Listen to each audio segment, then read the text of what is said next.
Hey guys, this is Comic Uno, and today I'm doing Comic Uno episode 286, also known as Comic Uno's Best Comics of the Week. So let's get started. I had a pretty average week for me, which is about 15 books, and number 15 this week, we go least favorite to best pick of the week.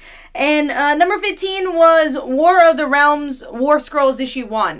Didn't hate this book, honestly. I liked all the books I read this week. There wasn't anything I really disliked. Just was my least favorite this week. And mostly because I think the artwork was inconsistent for me. Even, Andrea Sorrentino, who has usually really good artwork, wasn't his strongest pencils here. Maybe because it was a different colorist, it seemed like. So, wasn't a huge fan of his artwork for the Daredevil story. And then the middle story with Warrior 3/Warrior 4 was not a huge fan of that style either, especially facial expressions looked kind of weird, and proportions of people's faces looked weird, so wasn't a huge fan of that. But artwork was really good with the Wolverine story, so I thought that was really crisp artwork. So again, kind of inconsistent artwork, but I liked pretty much all the stories. I don't think they are revolutionary for War of the Realms, like it kind of sold it in the solicits.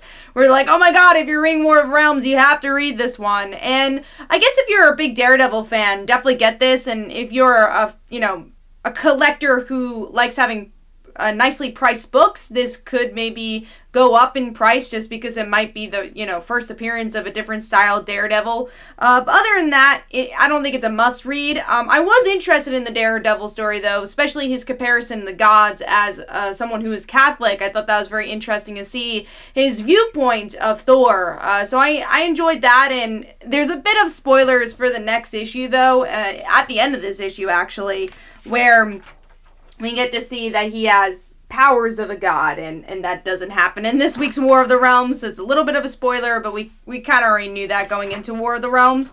I also completely forgot there was a Howard the Duck story. I wasn't a huge Howard the Duck fan when that was out, so that is definitely more for that fan base, so wasn't a huge fan of that story. But I liked the way Jane was integrated here and her importance, and we see that a bit more and more of the Realms. That was cool. And yeah, definitely my favorite being the Daredevil story, but just the lackluster artwork brought it down a bit.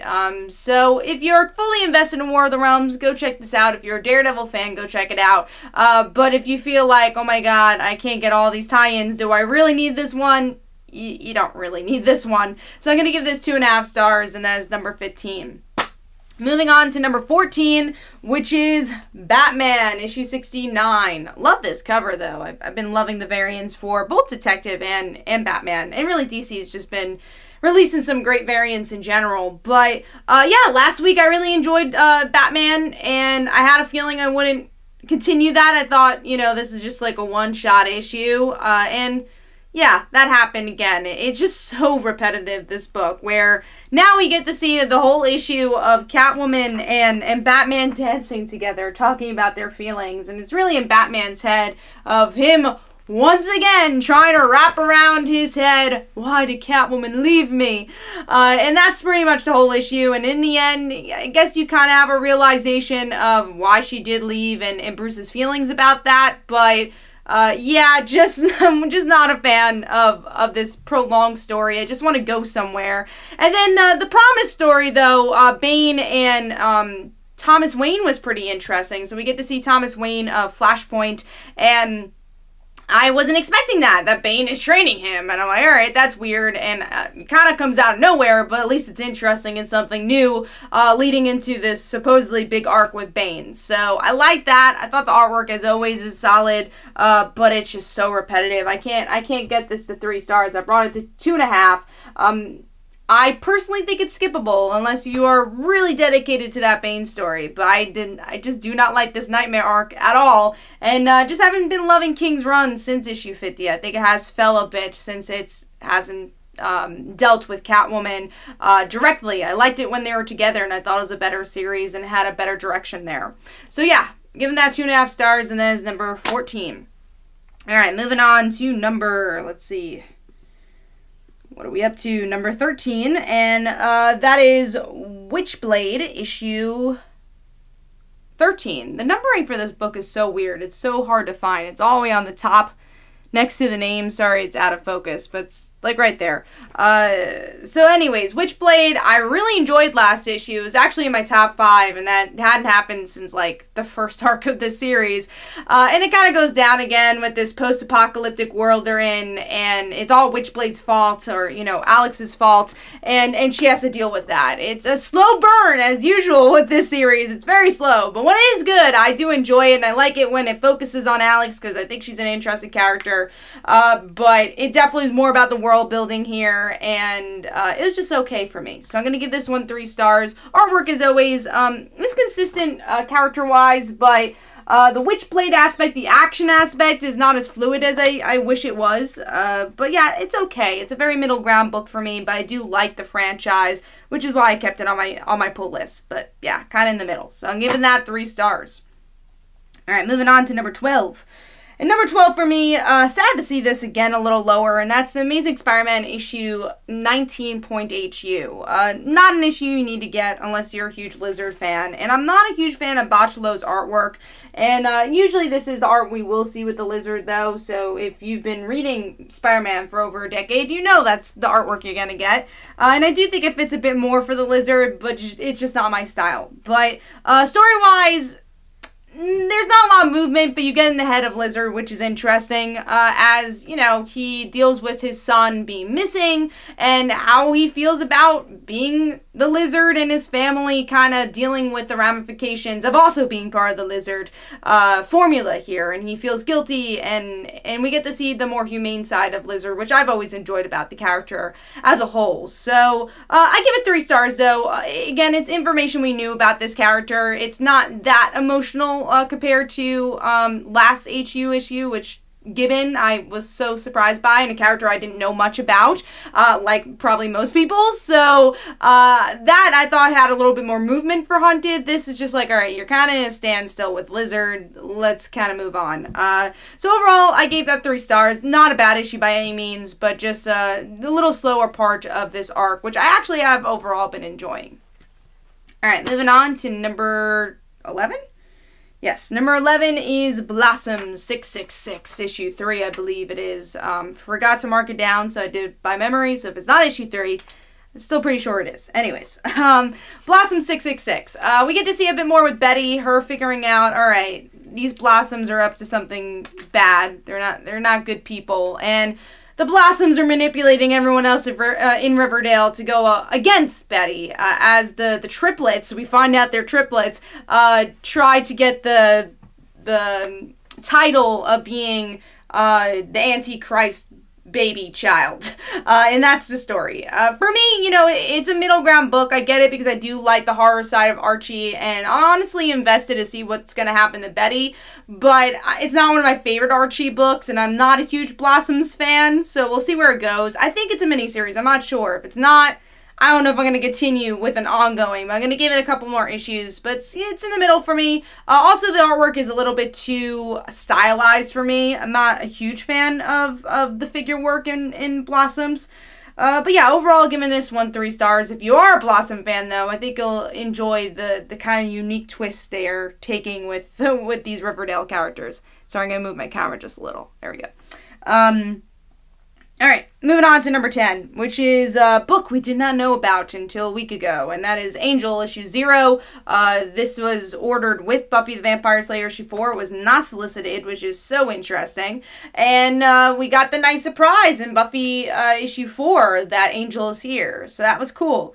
And not a bad issue at all, but it is very issue 0s. Like, it explains what Angel's been up to. Also, I don't really love the blocky, cartoonier art style and the heavy inking here. But overall, it was cool seeing the human side of Angel and him dealing with this girl that he ends up taking on as like I guess a student in a way, and then she ends up, you know, not surviving. So that's, of course, Angel's story there. So we'll see Angel go back to Sunnydale and what that's going to mean for him. So it's an interesting take. Seeing him in Los Angeles before the show was interesting. So, very excited for Angel. I love the series. It's one of my favorite TV shows. So it's cool that's going to be the spin-off of Buffy. And I'm curious to see how that's going to affect the earlier years of Buffy. And hopefully we get to see him interact with, Willow, Xander, Cordelia, of course. I want to see. So, overall, I gave this 3 stars. I'm definitely looking forward to more, but it is very issue 0-esque. It is very explainy in that way. Alright, moving on to number 9. I wish this was higher, but that is The Magnificent Miss Marvel issue 2. It just hasn't gotten the flavor that I loved about G. Willow Wilson's run. I don't know if Ahmed has really captured the voices of these characters as much as I wanted to. Bruno I like that he narrated this issue. But Kamala obviously has just lost her parents, so her voice is going to be very different here, and her just wanting to figure out what happened to her parents, and we now know by the end they were fine. It's just these alien people, which we'll see where that goes. I think it's taking away the grounded element of Miss Marvel, which I think is a real reason why a lot of us liked Miss Marvel. So we'll see where this goes. And then Josh is who I felt was really out of character. It was nice to see him because I like the character and I think he's an interesting villain because he's not quite a villain. And that's why he felt a little weird here where he's like, we're not friends. I hate you. And then he finds out about our parents like, wait, okay, I'm sorry. Like, I didn't know you were going through that. So obviously they are friends. And I like the conversation between them a little bit more in Wilson's run. I felt that was very much in character, obviously, because she created the character, but here he felt a little off. And also I missed the other supporting characters. As much as I like Bruno, we get a reference of Mike, but I want to see Zoe, I want to see Mike, I want to see Nakia like we saw in the first issue. Especially we want to see Zoe because we haven't seen her at all, and she hasn't been referenced at all in these 2 issues, and I love her character. So hopefully we get to see a little bit with, sorry, I'm choking at the same time. Hopefully we get to see some of the supporting characters, but she might be going to space. I don't know where this series or story arc is going. But I do like the artwork. I think that's pretty solid. I think they capture the emotions well. I believe, Ian Herring is still doing the colors, so it fits the style of what they were doing with the previous Miss Marvel, because he was also the colorist there. So that's good. But yeah, overall, going to give this one 3.5 stars. Not bad, but it's just not in my top 5, and I'm upset about that, because I love Miss Marvel, and, always enjoyed the series, and it's one of those series I get really excited for, and I just don't think it's at the level of Wilson's run just yet. Maybe it's just the story arc right now. Alright, but moving on to number 8, which is Meet the Skrulls issue 3, and I thought this was a really solid issue. I thought this is probably the best one of the series so far, and we get to see the family still dealing with the ramifications of losing their daughter. We don't know exactly how, but we kind of learn that it's through a mission, and everyone's still upset about it, but they don't discuss it, as they still have to deal with their other missions as Skrulls. So I thought it was a good issue. The ending I wish there was more lead up to it, so we get to see one of the girls who we thought, wasn't gonna be doing the Skrull stuff as much. She, kills somebody, and we're like, oh, whoa. I mean, we kind of had to lead up with it in the last issue, but it would have been nice to remind us that character was doing that in this issue, and kind of had more build up to that. So that's my only, real nitpick, but I like the emotions here. Also, I'm not, a huge fan of the artwork, but, yeah, overall, I'm gonna give this one 4 stars. I thought this is the best issue of the series thus far, though. So that's number 8. Yeah, number 7. Definitely by far the best series of this event, and that is Age of X-Men Next Gen issue 3. And that's because it's just less repetitive than all the other ones. All the other ones have the same thing to say. It's like, oh no, they can't fall in love. What are we gonna do? Here, we get a different angle with this. And I like that we get to see Armor deal with knowing about, oh wait, this world might not be real, and Glob also obviously knowing about it because he's the original person who knows, and now everyone getting suspicious of Armor being on drugs because she's acting weird. So that was a lot of fun.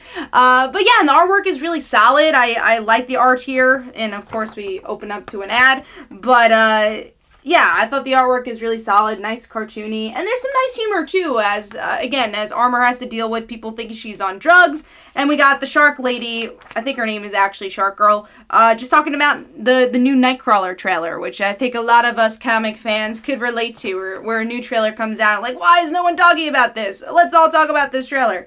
So I thought that was cool to kind of see her geek out about that. So yeah, Next Gen issue 3, definitely the series, the best series of this Age of X-Men event, because I haven't really been liking it since, like, the first issue, because I think it's been very tiresome, and I don't know how this is actually going to connect to Hickman's X-Men run, and I don't know if this means anything, so, it's been a little frustrating, but at least we get, some good characters here with honestly, the underdog. These are, like, the D-list X-Men, and honestly, this is the most entertaining one. And, I think, like, the only one I'm still getting, so, I'm gonna give this 4 stars, and that is number 7.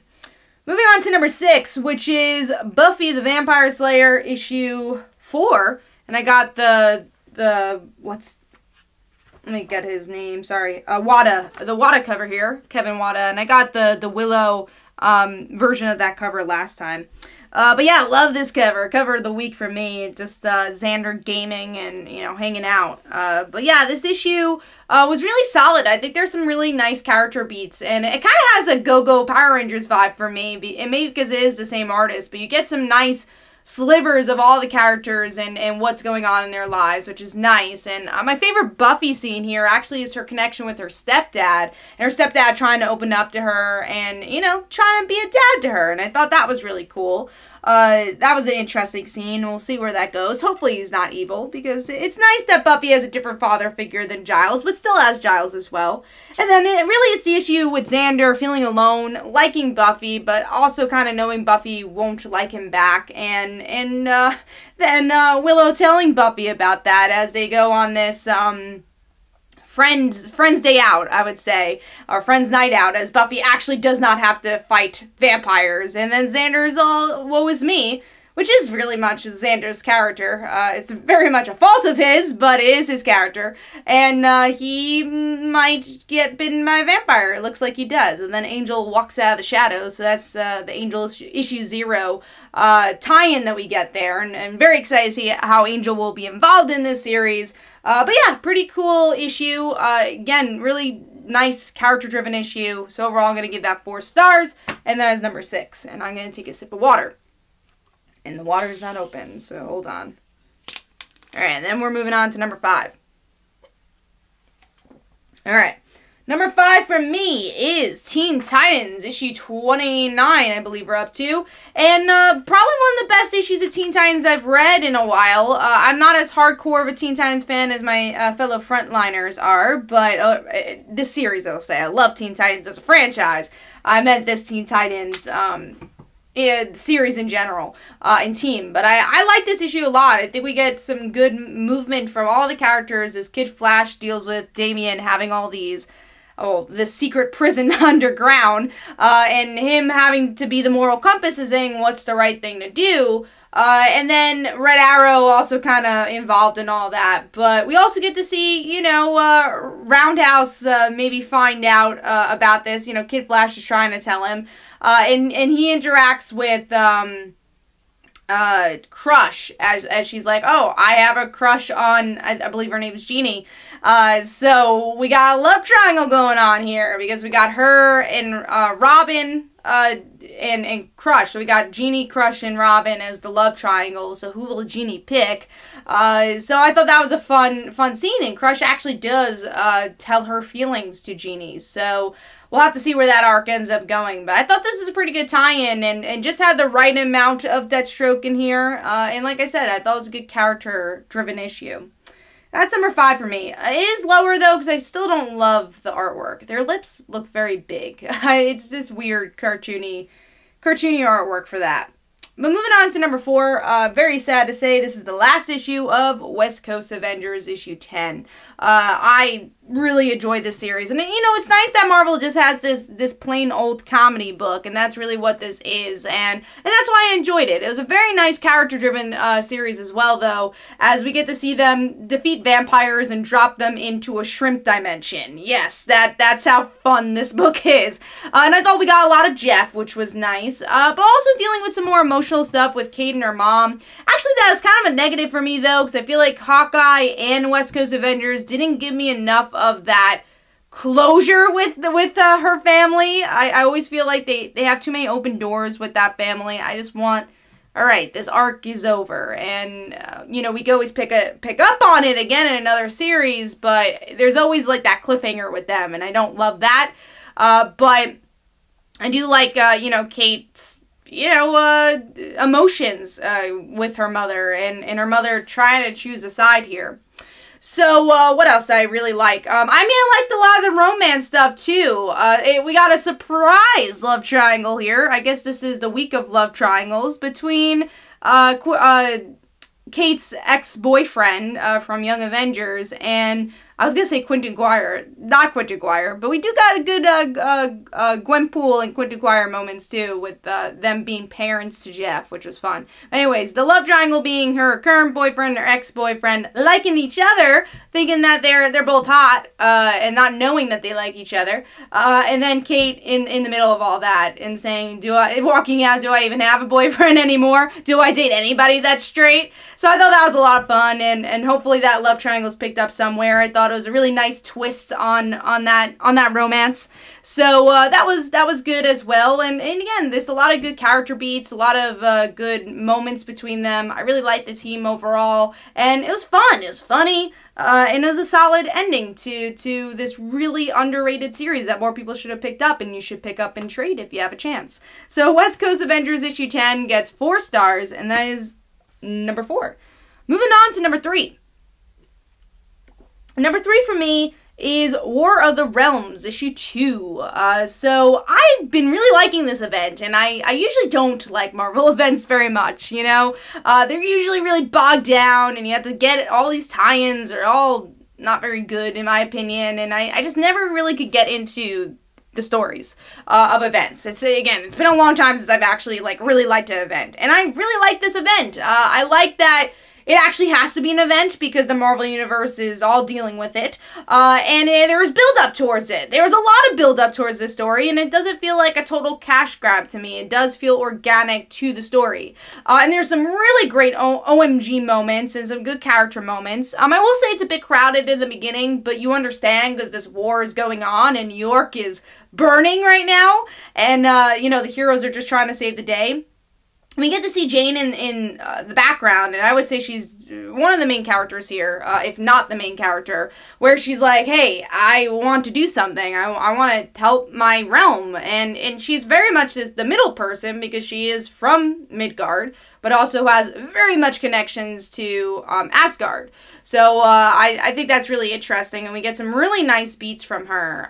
But yeah, so we get to see her team up with one of the Valkyries, and Valkyrie ends up dying in the end of this issue because she's fighting a war, and we get to see Doctor Strange save everyone else, and Jane's like, I wanted to help, and she's crying as Freya's like, oh, hey, you know, you're the head of Asgard now, and she doesn't even care. She's just upset she couldn't be the hero, and she couldn't help the situation. So that was just, like, such a good moment, and so Jane in that way, and why she deserves the hammer, why she deserves to be Thor, hopefully soon, and help this war. But I think it's really interesting seeing the Marvel Universe deal with this Asgardian threat without Odin's son. I think that's totally interesting, and it makes for this arc, and hopefully we'll see how they deal with it. But really like Jane here, and again, the OMG moment with Valkyrie was really good. So overall, giving this one 4.5 stars. I really enjoyed this. If you like action-packed events with actual character study,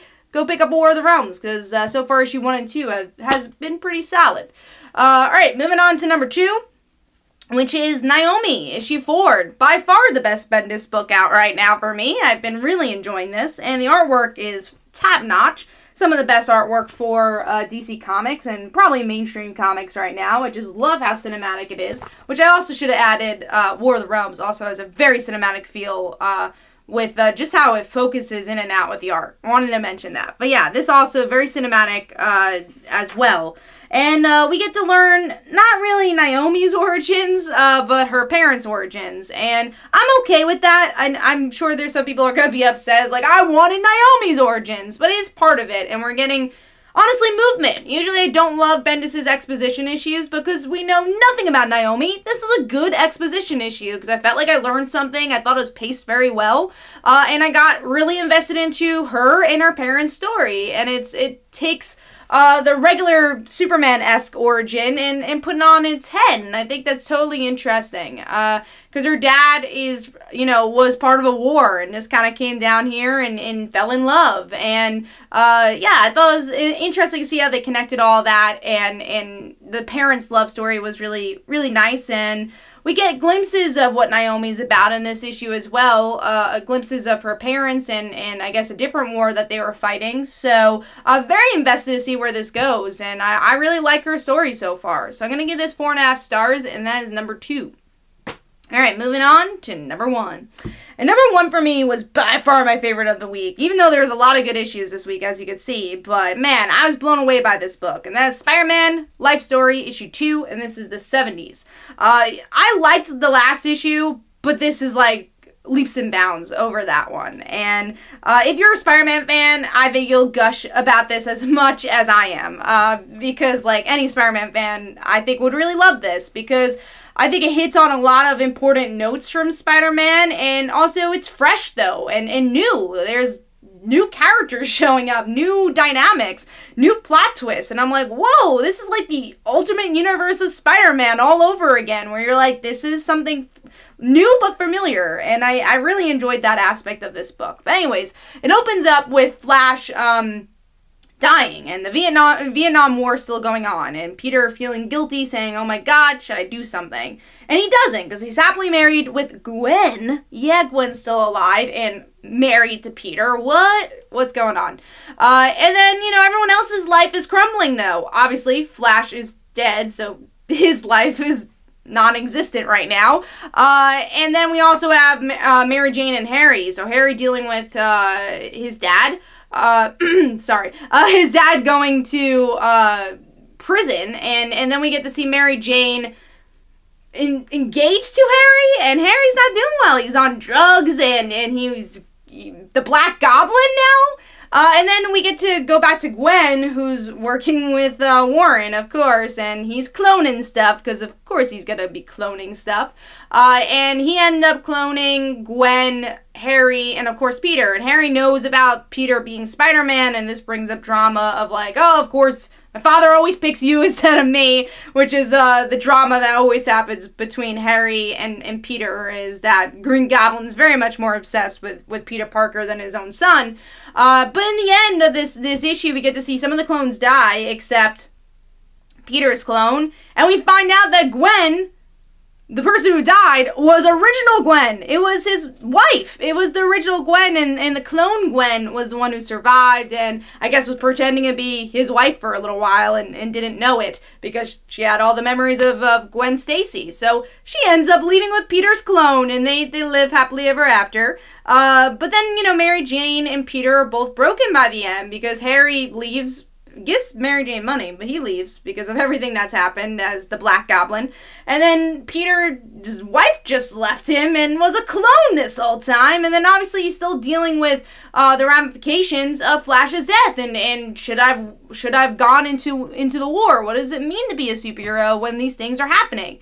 And I really like this because I think it stays true to who Spider-Man is, but there's so many interesting twists and turns. And I think especially for me, what I was invested in, was the whole Black Goblin stuff. The costume was so cool. So just seeing some different visuals was really awesome from Mark Bagley's point of view. But for me, it was the love triangle of Gwen, Mary Jane, and Peter. Because there's always the question that I think people ask is that if Gwen survived, would Peter end up with MJ or Gwen? And I think it always shows that no matter what, Gwen and Peter will never be together. And I love Gwen, as you guys know, more of, Spider-Gwen, but I do love the character, but I never really liked Gwen and Peter together. I always liked them more as just the friends. I always felt like MJ and Peter were always endgame. Which is weird, because it's very much an Archie trope, pretty much, Gwen and Mary Jane. Mary Jane is Veronica and Betty is Gwen, and I like Betty more with Archie, so anyways. But yeah, it's interesting to see that they can never end up together, and here, Gwen dies not because she, gets thrown off the Brooklyn Bridge, but because she gets cloned, so it's like this kind of mismatch of what they've done with her in the past. So I thought that was cool. And then Mary Jane ending up, being the party girl and seeing what route she goes down without Peter was really interesting to see. And then somehow them always getting back together and dealing with their emotions together. And I thought that last page was really powerful. And also, the page where MJ says, hey, I knew the whole time you were Spider-Man and you should have done something. Only Mary Jane could say that to Peter, stand up to him and say, you should have done something. And yeah, she was drunk, but still, I thought it was a great scene, and yeah, it just shows that they have such a special bond, and I really think Zdarsky did such a good job with those scenes, and still honoring this love triangle between Gwen, MJ, and Peter. And also like the little, I don't want to say dig, but this little moment where Gwen does leave, and let me see if I can find the quote. Where she leaves and she tells Mary Jane, oh, don't worry, we'll always be friends anyway. So it does show that kind of complicated relationship, because Gwen and MJ were friends, even though they did like the same person. So, again, very Veronica and Betty in that way. But yeah, I love this issue. Mark Bagley's artwork is stunning. It's classic in a lot of ways, which is what I really like about this. It really plays with a lot of classic themes from Spider-Man, but showcases in a totally different way, not dishonoring what Spider-Man's all about. So overall, I gave this 5 stars. I really enjoyed this issue a lot, and I can't wait to see where Life Story ends up going, and what other twists and turns this is going to take. So hopefully you guys enjoyed. Let me know in the comments below. I gave that 5 stars. I don't know if I mentioned that, but that is my pick of the week. Let me know in the comments below if what's your pick of the week, and everything in between. What was your least favorite book? So hopefully you guys enjoyed. This is Comic Definitely go check out my comic books like Father Like Daughter and They Call Her Dancer, my Facebook page, my Twitter, all that's in the description below. And every Tuesday on Comic Frontline at 10 p.m. Eastern Time on Tuesday is Frontline Live, where we discuss our favorite comics and comic book news. So be sure to check that out as well. So hopefully you guys enjoyed. Bye.